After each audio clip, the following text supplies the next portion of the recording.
श्रीमद्भागवतम स्कंद तृतीय अध्याय प्रथम विदुर द्वारा पूछे गए प्रश्न श्लोक संख्या 29। कच्चित् सुखम सात्वत वृष्णि भोज दाशार्हकाणामधिपस आस्ते यमभ्यषिञ्चत् क्षतपत्र नेत्रो नृपासनाशां परिरत्य दूरात्। कच्चित क्या सुखम सब कुशल मंगल है, सात्वत जाति, वृष्णि वृष्णि वंश, भोजा भोज वंश, दाशार्हकाणाम दाशार्ह जाति, अधिपः राजा उग्रसेन, सह वह, आस्ते है, यम जिसको, अभ्यषिंचत प्रतिष्ठित, शतपत्र नेत्र श्री कृष्ण ने, नृपा आसन आशाम राज सिंहासन की आशा, परिरत्य त्याग कर, दूरात दूर स्थान पर। अनुवाद। हे मित्रा, मुझे बताओ क्या सात्वतों, वृष्णियों, भोजों तथा दाशारों के राजा उग्रसेन आप कुशल मंगल तो हैं? वे अपने राज सिंहासन की सारी आशाएं त्याग कर अपने साम्राज्य से दूर चले गए थे, किंतु भगवान कृष्ण ने पुनः उन्हें प्रतिष्ठित किया। अभी पारायण वाला श्लोक। कच्चिदरे ही सौम्य सुता सद्रक्ष आस्ते गृणीरथिनाम साधु सांब असूतयम जाम्बवती व्रताढ्या देवम गुहम योम्बिकया द्रुतोग्रे। शब्दार्थ। कच्चित क्या, हरे ही भगवान का, सौम्य हे गंभीर, सुतः पुत्र, सद्रक्षः समान, आस्ते ठीक से रहा है, अग्रणी अग्रगण्य, रथीनाम योद्धाओं के, साधु अच्छे आचरण वाला, सांबह सांब, असूता जन्म दिया, यम जिसको, जाम्बवती कृष्ण की पत्नी जाम्बवती से, ने, व्रताढ्या व्रतों से संपन्न, देवम देवता, गुहम कार्तिकेय नामक, यह जिसको, अंबिकया शिव की पत्नी से, धृतः उत्पन्न, अग्रे पूर्व जन्म में। अनुवाद। हे भद्र पुरुष, सांब ठीक से तो है, वह भगवान के पुत्र सदृश ही है। पूर्व जन्म में वह शिव की पत्नी के गर्भ से कार्तिकेय के रूप में जन्मा था और अब वही कृष्ण की अत्यंत सौभाग्यशालिनी पत्नी जाम्बवती के गर्भ से उत्पन्न हुआ है। तात्पर्य। भगवान के 3 गुणावतारों में शिव भगवान के स्वांश है। उनसे उत्पन्न कार्तिकेय भगवान कृष्ण के अन्य पुत्र प्रद्युम्न के ही समकक्ष है। जब भगवान कृष्ण भौतिक जगत में अवतरित होते हैं तो उनके सभी स्वांश भी उनके साथ उनके विभिन्न कार्यों का प्रकट करने हेतु उत्पन्न होते हैं, किंतु वृंदावन की लीलाओं के अतिरिक्त भगवान के सारे कार्य उनके विभिन्न स्वांशों द्वारा संपन्न किए जाते हैं। वासुदेव नारायण के स्वांश है, अतः जब भगवान देवकी तथा वसुदेव के समक्ष वासुदेव रूप में प्रकट हुए तो वे अपने नारायण के रूप में ही प्रकट हुए। इसी तरह स्वर्ग के सारे देवता प्रद्युम्न, सांब, उद्धव इत्यादि भगवान के संगियों के रूप में प्रकट हुए। इस श्लोक से यह समझा जा सकता है कि कामदेव प्रद्युम्न के रूप में, कार्तिकेय सांब के रूप में और वसुओं में से एक वसु उद्धव के रूप में प्रकट हुए। इन सबों ने भगवान की लीलाओं को संवर्धित करने के लिए विभिन्न पदों पर रहकर सेवा की। ओम ज्ञानतिमिरान्धस्य ज्ञानाञ्जनशलाकया कृष्ण कृष्ण हरे हरे हरे राम राम राम हरे हरे। हरे कृष्णा। यहाँ उद्धव जी को मिले महात्मा विदुर जो यात्रा पे थे, दुर्योधन के अपमान के कारण ये मौका को, गोल्डन मौके को प्राप्त करके वो इसमें चले गए यात्रा में। और अभी यहाँ उनको प्रभास में मालूम पड़ गया कि भगवान का पूरा वंश भगवान ने भेज दिया है, तो बहुत दुखी थे। फिर जब उद्धव जी को मिले तो ये दुखी थे, उनको मालूम भी था, फिर भी ये सब पूछ रहे प्रश्न कि सब ठीक है, कुशल मंगल है कि नहीं। तो यहाँ सांब के बारे में पूछ रहे हैं। सांब जो कि जामवती के पुत्र थे और पूर्व जन्म में यानी वो देवता स्वर्ग में वो कार्तिकेय थे। हाँ, शिव की पत्नी के गर्भ से कार्तिकेय के रूप में जो जन्म थे वही जामवती के रूप में, जामवती के पुत्र के रूप में उन्होंने जन्म लिया। तो ये जब भगवान आए उससे पहले भगवान ने ब्रह्मा जी को कहा था कि मैं आ रहा हूं, क्योंकि पृथ्वी बहुत परेशान थी। जो भी ये क्षत्रिय थे, दुष्ट राजा थे, अधार्मिक राजा थे, उनकी वजह से पृथ्वी बहुत परेशान थी। तो वो गाय के रूप में ब्रह्मा जी के पास जाते और ब्रह्मा जी सबको लेकर क्षीरोदक सागर में जाते और वहां प्रार्थना करते। तब भगवान ब्रह्मा जी को मन में मैसेज भेजते हैं कि ठीक है मैं आ रहा हूं, लेकिन सब स्वर्गवासियों को बोलिए कि वो मुझे लीला में सहाय करने के लिए आए। तो यही है, यहाँ सांब जो है वो कार्तिकीय थे और वो भगवान की लीला के सहाय हेतु यहाँ है, द्वारका में आए। तो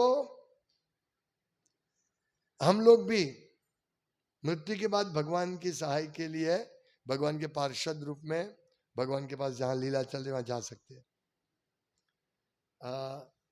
जब भी भक्त का मृत्यु होता है, यदि वो पूर्णता प्राप्त किया है तो वो गोलोक नहीं जाता है या वैकुंठ नहीं जाता है। सबसे पहले उसको प्रैक्टिस के लिए ये इसी जगत में या कोई भी भौतिक जगत में जहां भगवान की लीला चलती वहां भेज दिया जाता है, ताकि वो ठीक तरह से वहां सेवा करे भगवान की, फिर वो भगवान उनको भगवत धाम भेजते हैं। तो इस प्रकार से प्रभुपाद समझाते हैं। तो यहाँ हम लोगों का लक्ष्य हम समझ सकते हैं, जैसे यहाँ लिखा है कि इन सबों ने भगवान की लीलाओं को संवर्धित करने के लिए विभिन्न पदों पर रहकर सेवा की। तो हम भी अभी इस शरीर में हम लोग भगवान की इतनी अच्छी तरह सेवा कर ले ताकि भगवान हमको जहां उनकी लीला चल रही वहां बुलाए। हम वैकुंठ नहीं जाएंगे, हम वहां लीला होगी वहां जाएंगे। और भगवान जहां रहते हैं, जहां लीला करते हैं, वो गोलोक से अभिन्न है।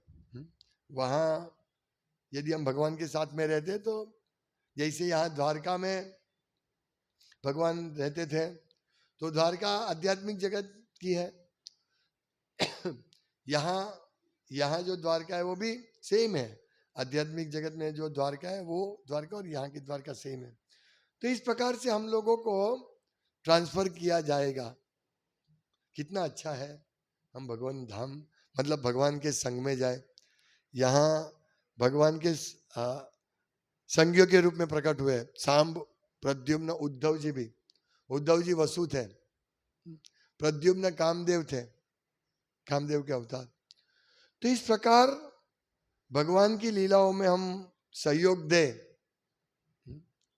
तो ये भगवान की इच्छा है कि इस प्रकार भगवान का मिशन था धर्म की ग्लानि और अधर्म को नाश करना और फिर संतों को, साधु को भगवत धाम ले जाना। ये भगवान का मिशन है। तो इस मिशन में सोचिए यदि हम भी सांब की तरह भगवान की लीलाओं में आ जाए तो फिर हमारा परम कल्याण होगा। तो वो लीला में आने के लिए यहाँ भी अभ्यास करना पड़ेगा। ऐसे कैसे जा पाएंगे हम सांब की तरह? अरे कार्तिक और ये नहीं, कार्तिक और ये अपने कामदेव और वसु, ये जो उद्धव जी है वसु थे, हाँ, और वो वसुओं में से एक वसु उद्धव के रूप में प्रकट हुए। तो हमें भी जाना है, क्या करें, इस हालत में नहीं जा सकते हम। हमें तीव्रेण भक्ति योगे न, या हमारे भोग भुगतने की इच्छा है, हमारे मन में बहुत सारी इच्छा है, यदि हम थोड़ी सी भी इच्छा, 1% भी इच्छा रखेंगे मन में, तो भगवान वो हमारी इच्छा पूरी करेंगे। ये बहुत डेंजरस है। इच्छा रखना यानी भगवान भक्तों की सब इच्छा पूरी करते हैं भगवान, जब देखते हैं भगवान। तो इसीलिए मृत्यु के समय आए उससे पहले ही हम ऐसे शुद्ध भक्त बन जाए, ताकि हमारी कोई भौतिक इच्छा नहीं रहे। और यदि हमारी भौतिक इच्छा नहीं है तो फिर क्या होगा, हम भगवान के पास जाएंगे, है ना, जहां भगवान की लीला चल रही है। तो हमारे जो जीवन है समर्पित कर देना चाहिए भगवान की सेवा में। नहीं तो आज सोचेंगे हम कि अभी मेरा इतना काम बाकी है भौतिक जगत में, अभी थोड़ा बिजनेस बढ़ाना है, थोड़ा पैसा कमाना है, थोड़ी लोन चुकानी है? तो हमारा कॉन्शियस क्या रहेगा, कृष्ण कॉन्शियस नहीं रहेगा। बस थोड़ा सा इतना काम खत्म हो जाएगा। जैसे हम सालों से सोच रहे हैं और बोल रहे हैं, बस मेरा इतना काम खत्म हो जाए मैं भक्ति करूंगा। तो ये कार्तिकेय सब ऐसे नहीं थे, वो भगवान की सेवा में सतत लगे थे। हम इंद्रिय तृप्ति जितना जरूरत है उतना करें, और बाकी का समय भगवान की सेवा करें। पूरा समय मिला है।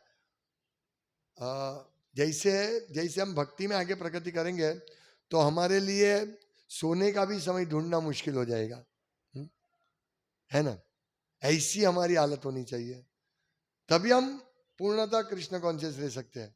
हम सोचे ओ अभी सोना है, ऐसा लगना चाहिए अभी सोना है, थोड़ा और सेवा कर लेते हैं, और उठ के और ज्यादा सेवा करें, तुरंत ओ बहुत टाइम हो गया, चलो उठ के अभी सेवा करते हैं। तो ये भावना हमारी आनी चाहिए।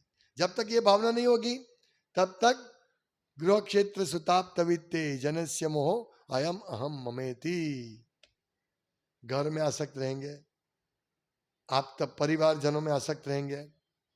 बस अभी वो परिवार जन के वहां जाना है, थोड़ा मुंह दिखाना है, नहीं तो उनको नाराज हो जाएंगे। फिर ये मित्र को मिलना है, उसकी पार्टी में जाना है, नहीं जाएंगे तो नाराज हो जाएंगे।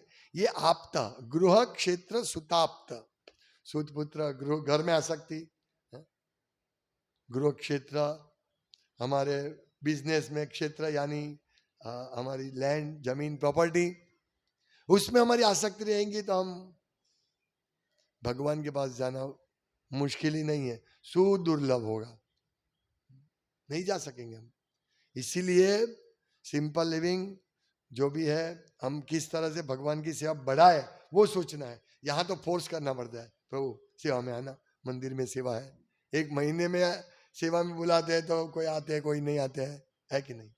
ऐसे ऐसे हम शाम बनेंगे नहीं, ऐसे हम शाम नहीं बनेंगे, ऐसे हम प्रद्युम्न नहीं बनेंगे, ऐसे हम गोलोकवासी नहीं बनेंगे।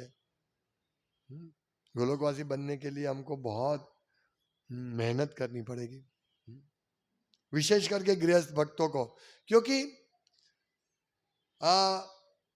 जो ब्रह्मचारी है, सन्यासी है, वानप्रस्थ है, उनको पूरा समय मिलता है, लेकिन गृहस्थ आश्रम में पैसा भी कमाना है तो कैसे करे, ये है एक प्रश्न है।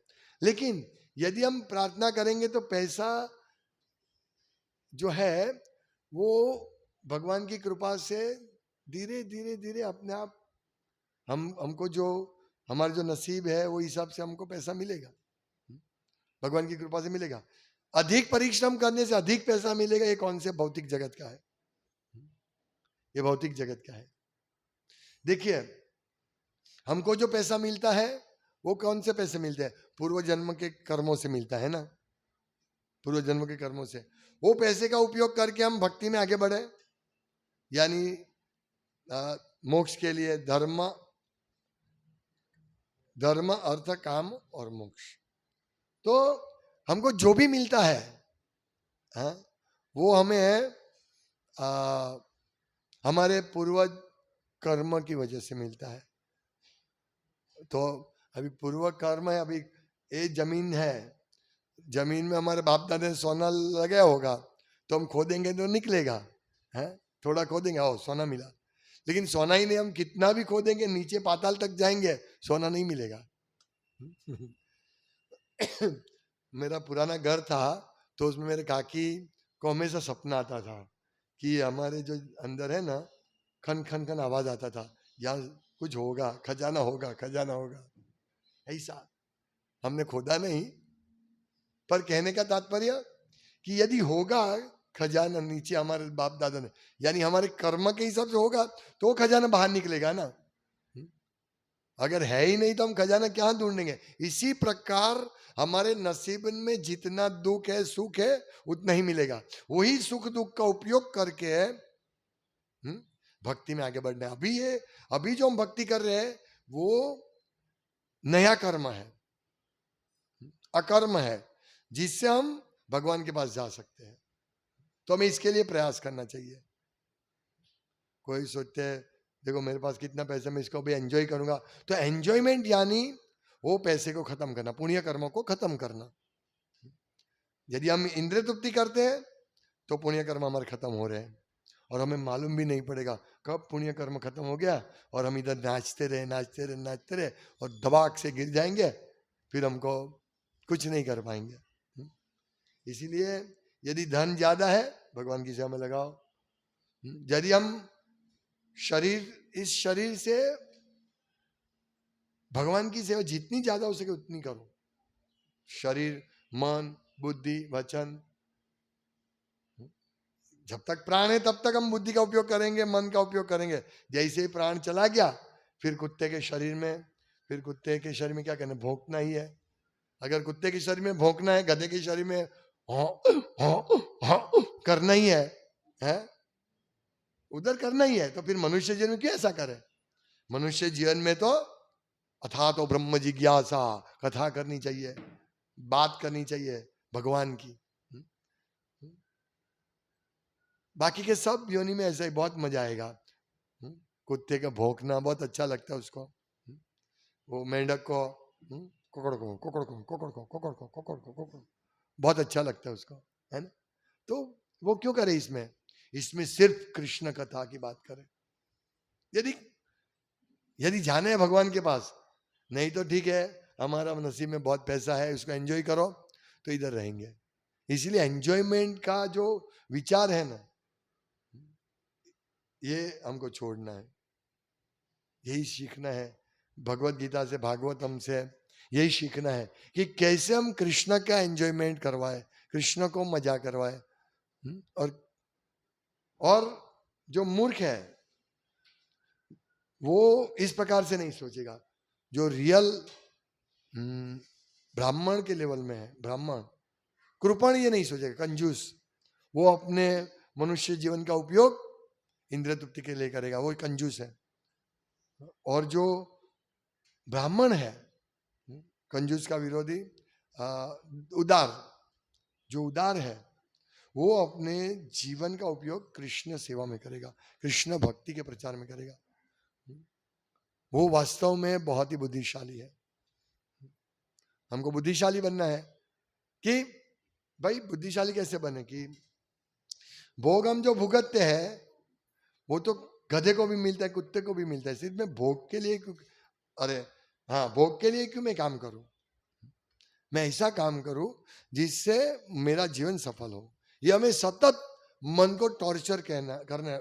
मन हमको टॉर्चर कर रहा है ना अभी। मन क्या बोलता है, भाई सोए रहो, जाग, और हमारी बुद्धि क्या बोल रही है, जागते रहो। तो बुद्धि अपना कार्य करती नहीं है। बुद्धि क्या सोचती है, ठीक है सोने रे, मन को जो करता है उसको करने दो। नहीं, हमको कर्म करना पड़ेगा, उसके ऊपर शासन करना पड़ेगा मन को। मन बोलेगा ठीक है अभी मजा आ रही है तो अभी थोड़ा मजा कर लेते, फिर बाद में तो बुढ़ापे में तो है ही, बुढ़ापे में तो भक्ति करते रहेंगे, वो एसएमसी के बाकड़े पर बैठ के भक्ति करते रहेंगे। ऐसा यही मन ऐसे ही हमको समझाता है, क्योंकि मन माया के अधीन है। इसीलिए मन को समझना है हमको। मुझे मन हो रहा है, बहुत मन हो रहा है मुझे ये करने का, मुझे वो करने का। ये दुष्ट मन वो हमको प्रद्युम्न के ही समकक्ष बनने नहीं देंगे। प्रद्युम्न तो भगवान का पार्षद है, वो तो विष्णु तत्व भी है, लेकिन बाकी के बहुत सारे देवता आए थे भगवान की सेवा में, लीला में। तो हम लोगों को, जैसे अभी गोपाल कृष्ण महाराज का ये हुआ, तो भगवान की जहां लीला है, प्रभुपाद जहां लीला करे वहां उनको बुला रहे हैं, बुलाएंगे। इस प्रकार से चलता है। तो ये हमें समझना अच्छी तरह कि हम भगवान की सेवा यदि अच्छी तरह इधर करेंगे तो ही हमको ले जाएंगे ना, नहीं तो फिर सबको थोड़ी भगवान ले जाएंगे। हाँ, जब भगवान रहते हैं तो सबको ले जाते हैं, लेकिन जब यहाँ भगवान नहीं रहते हैं, जब भगवान के बाद सब लोग डेविएट हो जाते हैं धीरे धीरे धीरे। जैसे हम देखते हैं प्रभुपाद के समय में कितना सुंदर इस्कॉन का मूवमेंट में सब लोग अच्छी तरह ये कर रहे थे, भक्ति कर रहे थे, सेवा कर रहे थे, और ठीक तरह से जो प्रभुपाद के आदेश है उसी प्रकार पालन कर रहे थे। अभी प्रभुपाद के आदेश से तो नहीं कर रहे, चलेगा, प्रभुपाद के समय में ऐसा चलता था, अभी हम नहीं करेंगे। तो ये अभी हमारे लिए बहुत कसौटी की अवस्था, कसौटी का समय है कि हम क्या करें। इसलिए हम सबको ये समझना है कि माया की कसौटी है। यदि हम थोड़े भी ढीले रहेंगे तो माया तुरंत आ जाएगा, आओ आओ बेटा आओ, चलो, तुमको बहुत अच्छी तरह भोग भुगतने के लिए आता हूँ। फिर जैसे ही हम जाएंगे उनके पास, हाँ भोग देगी माया, फिर ऐसा लकड़ी से मारेगा, ऐसा मारेगी माया कि नानी याद आ जाएगी हमको, फिर हम रोएंगे। और जिस प्रकार अभी घटनाएं बन रही है, जिंदा बच्चे जल जाते हैं या एक्सीडेंट हो जाता है, कुछ ना कुछ हो जाता है, हम इंद्रिय तृप्ति करते हैं और हमारा अंत ऐसा हो तो कैसा होगा। इसीलिए इंद्रिय तृप्ति बिल्कुल बंद कर देनी चाहिए भक्तों को, जितनी आवश्यक है उतनी। फिर कभी कभी भक्त बोलते हैं कि मतलब भगवान का नाम लेकर इंद्रिय तृप्ति की बॉर्डर क्रॉस कर देते हैं, ऐसा नहीं होना चाहिए। तो हमें ये सब समझना है, क्योंकि हम जानते हैं भगवान कृष्ण के महल में सांब रहते थे, ठीक है, तो हम भगवान के साथ क्यों नहीं रहे महल में, हम अपने झोपड़े में क्यों रहे, एक छोटा सा 10 बाई 10 के झोपड़े में क्यों रहे, भगवान के साथ क्यों नहीं रहे। ये हमको यदि इंद्रिय तृप्ति भी करनी है तो चलो भगवान के साथ करें ना, और भगवान के साथ जो इंद्रिय तृप्ति होती है वो इस भौतिक जगत में किसी को नहीं होती है, किसी को नहीं होती है, क्योंकि वहां ऐसी इंद्रिय तृप्ति है जैसे यहाँ भौतिक जगत में कोई अच्छी सी सुंदर स्त्री को देखा तो हम बहुत अच्छा है, लेकिन आधा घंटे के बाद खत्म, वो मजा नहीं आएगी। और यहाँ हम देखते हैं भागवतम में, चैतन्य चरितामृत में, कि गोपी एक क्षण के लिए भी, क्षण के हजारवें भाग तक के लिए भी कृष्ण का दर्शन छोड़ना नहीं चाहते थे। तो भी इंद्रिय तृप्ति है, लेकिन वो कृष्ण की प्रसन्नता के लिए है, वो इंद्रिय तृप्ति नहीं है। क्योंकि जब भक्तों को ये आनंद मिलता है तो भक्त भी इस आनंद को भी बाधा रूप मानते हैं, वो नहीं चाहते ऐसे आनंद को भी। तो हम आनंद चाहते, लो आनंद हमको मिलेगा, पर इस भौतिक जड़ जगत का आनंद को क्या करेंगे। उससे ऊपर का आनंद है ब्रह्मानंद।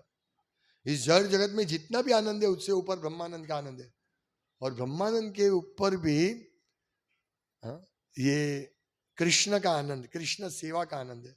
ब्रह्मानंद में सेवा नहीं है लेकिन आनंद है, वो सुख बहुत बड़ा है, इसीलिए मोक्ष के लिए वो प्रार्थना करते हैं ना। लेकिन हम लोगों को वो सुख नहीं चाहिए, हमको सिर्फ एक ही सुख चाहिए, कृष्ण का सुख, हमें और कोई सुख नहीं चाहिए। यानी कृष्ण को सुख देने के लिए हमको थोड़ा मेहनत करनी पड़ेगी ना, ऐसे सुख थोड़ी आ जाएगा। कृष्ण को भोग लगाना है तो बाजार से सब्जी खरीदना पड़ेगा, मसाला खरीदना पड़ेगा, गैस सब व्यवस्था करनी पड़ेगी, फिर कुकिंग होगा, है ना। हार बनाना है तो डोरा, धागा, कैंची, फूल लाना, फूल अच्छी तरह परोना, ये सब करना पड़ेगा ना हम सबको, तो ये मेहनत करनी पड़ेगी। तो ये जितनी उससे पहले धन लाना देना पड़ेगा, लेकिन हम क्या कहते हैं, धन अपने पास रखते हैं। भगवान माधव है, धन पति है, हम धन अपने पास रख के, ठीक है वो भी कोई बात नहीं, जैसी आपकी जब जाना है तब हम जाएंगे। तो धन भी भगवान की सेवा में देने, क्योंकि धन ज्यादा हमारे पास होगा ना, वो भी एक तकलीफ है। ज्यादा धन, फिर हम उसको, ज्यादा धन तो क्या करें, चलो अमेरिका घूम के आते हैं, चलो दमन घूम के आते हैं, ऐसे ही होता है। ज्यादा धन होते हैं, फिर वो धन खर्च हो जाएगा और उसका परिणाम क्या मिलेगा, पाप कर्म। यदि हम भगवान की सेवा में धन डालेंगे तो उसका परिणाम क्या मिलेगा, भगवान का संग, है कि नहीं। तो हमें ये समझना है कि हम जितना हमारे पास रखेंगे एक लिमिट में रखना है, ऐसा नहीं है कि पूरा जो ये करना है, लेकिन ये लिमिट के ऊपर जाएगा तो क्या होगा, अधिक धन होगा तो हम क्या करेंगे, चलो मौज मजा कर लेते हैं। इसीलिए सिंपल लिविंग। मैं एक भक्त को भी मिलता हूँ, उनका बड़ा बंगला है, लेकिन बहुत सादाई से रहते हो, बहुत सादाई से। जो भी इनकम आती है ज्यादातर भगवान की सेवा में दे देते, अपने लिए थोड़ा सा रखते पैसा। ऐसा हमें बनना है, क्योंकि हमारा धन है, हम तो वापरेंगे नहीं। यदि एक्सेस धन है तो कौन वापरेगा, या तो बैंक वापरेगी, या हमारे परिवार वाले वापरेंगे नहीं। इसको पाप कर्म में लगाएंगे। धन वापरना यानी क्या, पाप कर्म में लगाना। तो हमें ये समझना है। इसीलिए यदि सांब की तरह, यदि उद्धव जी की तरह भगवान का संग करना है, तो फिर मेहनत भी ऐसे ही करनी पड़ेगी। हमारी चेतना को ही समझाना पड़ेगा, कृष्ण कथा में लगाना पड़ेगा। इसीलिए मैं बोलता हूँ कि हर रोज भागवतम क्लास सुनना चाहिए। एक एक चीज हमको मिलती है इससे, एक एक चीज। आज क्या हमने सीखा, खड्डा खोदने से तो सोना नहीं मिलेगा, हमारे नसीब में तो मिलेगा। इसीलिए जितना आवश्यक उतना करो। जैसे हम एक काम करते हैं, उसमें इतना पैसा नहीं मिलता है, हम दूसरा काम करते हैं। ऐसा हो सकता है 3 काम करने के बाद भी हमारा पालन पोषण नहीं होगा, और कुछ भी काम नहीं करने के बाद भी हम ऐश्वर्य से रहेंगे, ऐसा हो सकता है। तो हमें ज्यादा खड्डा नहीं खोदना है। खोद के देखे थोड़ा है कि नहीं मिल रहा है, बंद कर दो इसको, दूसरा खड्डा खोद दो, है ना। नहीं तो जितना नसीब में हो सब भगवान चलाएंगे हमारा काम। हमारे नसीब में नहीं भी होगा ना, तो भक्ति करेंगे तो भगवान चलाएंगे हमारा काम। बाकी हम भक्ति करें तो भगवान विशेष ध्यान देंगे। कृष्ण भक्ति कहले सर्व कर्म कृता है। हमें विश्वास रखना चाहिए कृष्ण भक्ति में, कृष्ण के ऊपर, कि कृष्ण हमारा सब कुछ कर्म करेंगे और हमको उनके पास ले जाएंगे। तो ये डिफिकल्ट है, फिर भी इसका चिंतन करते रहना चाहिए कि मैं किस प्रकार से अपने को कृष्ण की सेवा में जोड़ूं। ये नियम जो आते हैं ना, उसमें मजा नहीं आती है। भाई सबको मंदिर आना है, नहीं आएंगे तो मुझे कारण देना पड़ेगा, ऐसा नहीं होना चाहिए। सबको स्वेच्छा, नहीं प्रभु ये सब नियम मत रखो, आप टेंशन मत करो। सबका जब हमारी सेवा होती है, सबका फोन है, प्रभु मैं आ रहा हूं, हाँ मेरे लिए सेवा रखना। ऐसा जिस दिन होगा सबको, तब सोचना यस अभी हम भगवत धाम जाने के लिए तैयार होंगे। जब हम ऐसा इतना, अरे यार सेवा करना है, एक तो एक संडे तो मिलता है, उसमें भी सेवा करने मंदिर में जाना पड़ेगा। इससे अच्छा मैं फैमिली के साथ बैठ के थोड़ा मजा करूं, चौपाटी घूम के आऊं। नहीं, फोन, यस प्रभु मैं आता हूं, सेवा रखना मेरे लिए, कोई और नहीं कर दे सेवा, है ना। हमारा प्रसाद कोई खा जाता है तो हम बोलते हैं ना, अरे प्रभु ये प्रसाद ले लिया मेरे लिए कुछ नहीं रखा। ऐसा सेवा में होना चाहिए। ऐसा से हलवा, जैसे हमारा प्रोग्राम खत्म होता है सब डिब्बा लेके दौड़ते हैं, ऐसा सेवा के लिए दौड़ना चाहिए। डिब्बा लेके मैं लू, दूसरे को मिले कि नहीं मैं लू, बस मेरा डिब्बा पहले भरना चाहिए। ऐसा हमारे कॉन्शियस सेवा के लिए, मेरी इतनी सेवा होनी चाहिए, सब मेरी सेवा होनी चाहिए। ऐसी चेतना कब आएगी, ऐसा दिन कब आएगा है कि हम सेवा के लिए लड़े, झगड़ा करें। यहाँ झगड़ा करते हैं हम सेवा के लिए, नहीं मैं ये सेवा नहीं करूंगा, ये झगड़ा होता है हमारा। ऐसा झगड़ा है, तुम मत करो बर्तन सफाई, मैं करूंगा। बोले नहीं मैं करूंगा, ये झगड़ा होना चाहिए, ये मजा आएगा झगड़ा है। और प्रसाद में नहीं है तुम लो प्रसाद, पहले तुम, नहीं नहीं तुम लो, नहीं नहीं तुम लो तुम लो, ये झगड़ा होना चाहिए। ये तो हम दौड़ के मेरा भरो मेरा भरो मेरा भरो, खूब भरो, बाकी का जिसको मिले नहीं मिले चलेगा। ये हमारी चेतना है, ये चेतना से कुछ होने वाला नहीं है। ये चेतना से हम शाम की जगह नहीं ले पाएंगे, शाम की तरह नहीं हम जा पाएंगे। ये सेवा, सेवा का भाव। जैसे मैं बताता हूँ ना कि रात को 12 बजे बोले प्रभु सेवा, हाँ हाँ हाँ प्रभु मैं जाग ही रहा था, मैं आपकी राही देख रहा था, ऐसा कब बोलेंगे हम? ऐसा हमें बोलना है। आज मुझे क्या सपना आया, ऐसा सपना है, मैं सो रहा था तो मैं थोड़ा उठा तो लेट हो गया, और गुरु महाराज वहां राह देख रहे हैं मंगला मंगला के लिए, और मुझे जाना था वहां, तो मैं एकदम डर रहा था भी क्या करूं क्या करूं। उतने में आँख नींद खुल गई, ओह बच गया। ऐसा मतलब हम सेवा में चूक जाते हैं ना, कैसा होगा?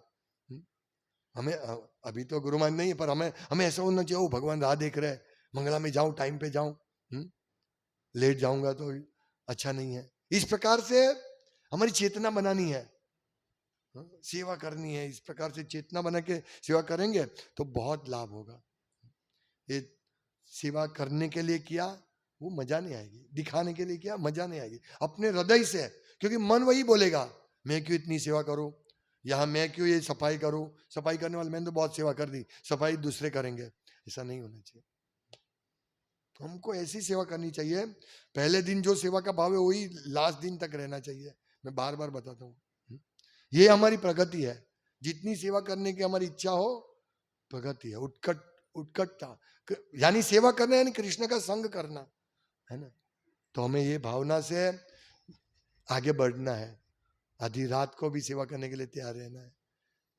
कोई ऐसा कोई इमरजेंसी नहीं आ जाती है, कभी कभी ऐसा होता है कि आधी रात को भी मुझे अभी जाना पड़ा दिल्ली, 5 बजे बोला, 4 बजे बोला कि भाई 7 बजे निकलना है, ठीक है क्या करें, निकलना पड़ेगा। तो ऐसे हम रेडी रहना चाहिए हर सेवा में, कोई ऊंची नीची सेवा नहीं है। यदि हम जिस दिन हमको ऐसा उत्साह आएगा, यस मैं सेवा करूंगा, हालांकि आप लोग सेवा करते हैं, मैं कोई आपको ये नहीं बोल रहा हूँ, आप सब लोग बहुत अच्छी सेवा कर रहे हैं, लेकिन ये भावना से, फोन नहीं करना पड़ेगा, आपका फोन आना चाहिए, प्रभु ऐसे बहुत सारे माता जी का फोन आता है, माता जी आज सेवा है ना, आते ऐसा नहीं है, और आ जाते हैं सेवा के लिए टाइम पर और करते भी है सेवा, लेकिन थोड़ा सा हृदय में जो कचरा है ना, ऐसा बोलने से निकलेगा, इसीलिए मैं बोल रहा हूँ कि थोड़ा हमारे कहाँ त्रुटि है वो हम समझे तो ही निकलेगा कचरा, धीरे धीरे धीरे निकलेगा। कचरा इतना चिपका हुआ है, जैसे मेरे शर्ट कोई कोई ऐसे दाग निकलते हैं, कितनी भी बार घिसो निकलता ही नहीं है, तो ऐसा दाग है कचरा, ये सादा कचरा नहीं है, भयंकर कचरा है, इतना दबा हुआ है, इसको निकालना बहुत मुश्किल है। पर फिर भी स्ट्रॉन्ग वर्ड्स, भारी शब्द शायद निकाल सकता है, और हम चिंतन करना चाहिए हमको, यस हम इस प्रकार से भक्ति करें, इस प्रकार से भक्ति करने से वास्तव में बहुत बड़ा लाभ होगा। हम ऐसा सोचते हैं इतना आनंद मिलेगा जब हम प्रेम से सेवा करते हैं ना, दिखावे के लिए नहीं, करने के लिए करते हैं ना, तो भी आनंद मिलेगा। सेवा आनंद है, सेवा तो कैसे न कैसे करने से मिलेगा, एक खिली ठोकने से सेवा मिलेगी, अरे आनंद आएगा, ओ मैंने भगवान की सेवा की, ये आनंद आएगा, परम आनंद आएगा।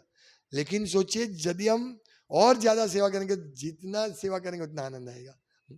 पैसा तो लाओ लाओ, पैसा लाओ, जितना है उतना लाओ, भगवत गीता नहीं नहीं है हमारे पास है, ऐसा नहीं होना चाहिए। हमें सब सेवा, भगवत गीता भी पढ़नी, भागवतम पढ़ना, सब सेवा करना है। हरे कृष्ण। श्रीमद् भागवतम की जय, श्रील प्रभुपाद की जय। वाञ्छाकल्पतरुभ्यश्च कृपा सिन्धुभ्येव च पतितानां पावनेभ्यो वैष्णवेभ्यो नमो नमः।